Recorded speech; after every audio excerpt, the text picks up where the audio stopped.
Constitutional. The panel of judges is expected to rule whether the trial should proceed later on Tuesday. Also in France, hackers have attacked the finance ministry, stealing classified information about the country's leadership of the G20. Security agents say it was the biggest such attack against the government. It's thought it came after France became president of the group in November. Italian Prime Minister Silvio Berlusconi has undergone 4 hours of surgery to repair his jaw, which was damaged when a man threw a statuette at him in 2009. He suffered a broken nose and 2 broken teeth in the incident. The treatment involved a bone transplant and an implant. Now, the White House has lifted a suspension on military trials at Guantanamo Bay. But the White House is reserving the right to prosecute detainees in U.S. federal courts. Legal rights groups have condemned the use of military tribunals at Guantanamo prison as a violation of human rights. President Barack Obama froze them after taking office in 2009. Well, we can get more on this from John Terrett in the U.S. capital, Washington, D.C. John, first of all, give us some more details on the actual announcement. Well, Imran, if you remember, this issue for this president stretches all the way back to the campaign trail in 2008. And pretty much the first thing he did when he came into office, one of the first domestic things anyway, was to sign a declaration to close Guantanamo Bay, to suspend new trials for a review of them to take place, and to end the controversial Bush practice of military commissions or military tribunals, where a detainee is tried by a judge and jury from the military. And there were concerns that they might not get a fair trial. Well, now 2 years down the road, Guantanamo Bay is still open. Those military commissions or tribunals are coming back, and the president's plans to have detainees tried in federal court in the United States are in tatters. And so today he signed an executive order which effectively formalizes the detention of those in Guantanamo Bay who can't be tried.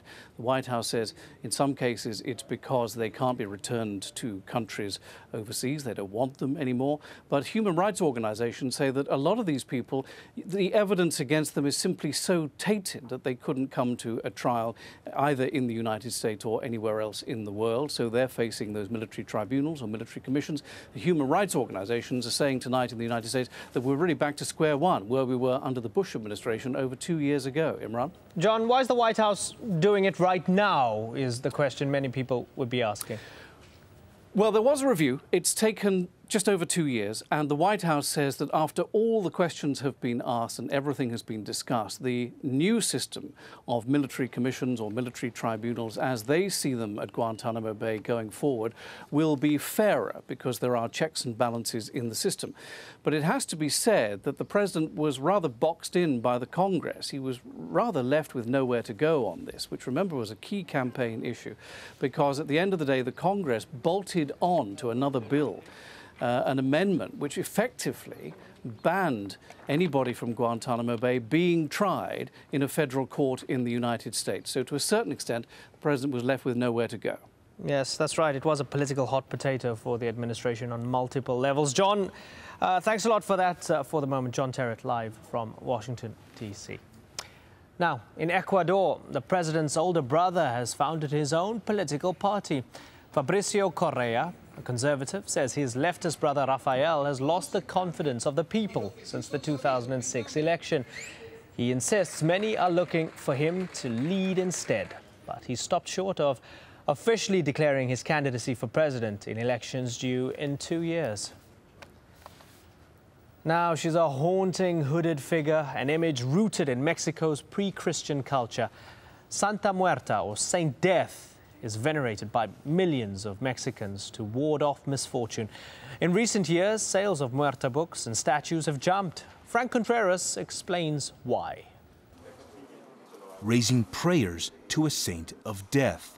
Martin George has built a shrine to her in the living room of his own home. He lights candles and focuses deeply on her skeletal image. Though it may frighten some, for him it brings comfort in times of despair. In Mexico, the many followers of Santa Muerte are widely considered to be drug traffickers or other criminals. Martin George says there are criminals among all religions and cults. He insists most of Santa Muerte's believers are honest people. They don't ask her to help them commit robberies. They don't ask for help getting drugs. They ask her to help them get ahead in order to have complete lives. And when it's time to die, to leave behind an inheritance for their family members. For us, that's called a saintly death. Scholars say this image dates back to pre-Hispanic Mesoamerica.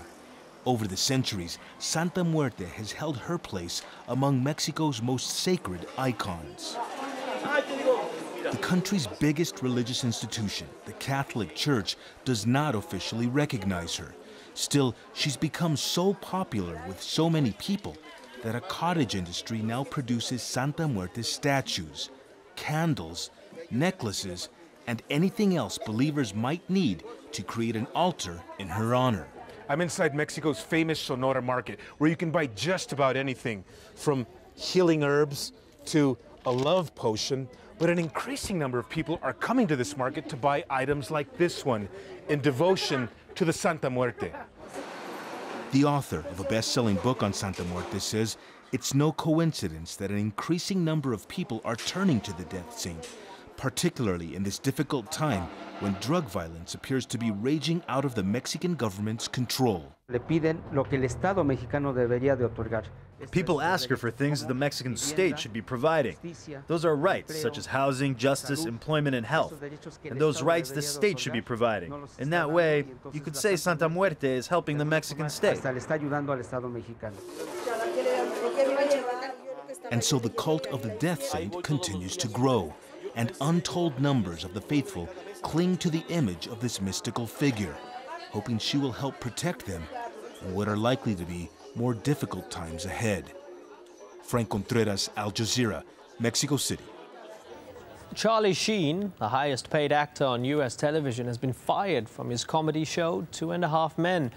Warner Brothers Television said the termination was effective immediately. Sheen, who has a history of drug abuse, has recently given a series of interviews insulting the program's producer and the co-creator. As a result, the remainder of the current season was cancelled in February.